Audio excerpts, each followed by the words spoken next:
Hi guys, ito na guys yung bago namin tirahan ngayon.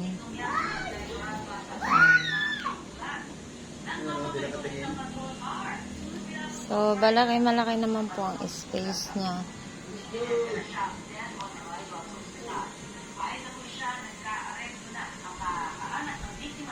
Naka-tiles po siya.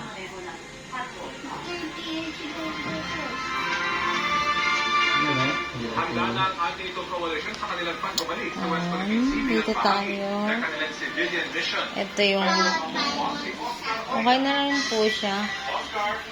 Ito na yung CR.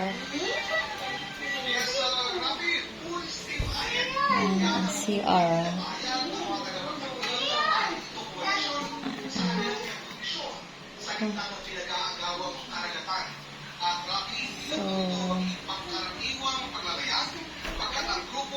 Ito naman ang kwarto. Ayan.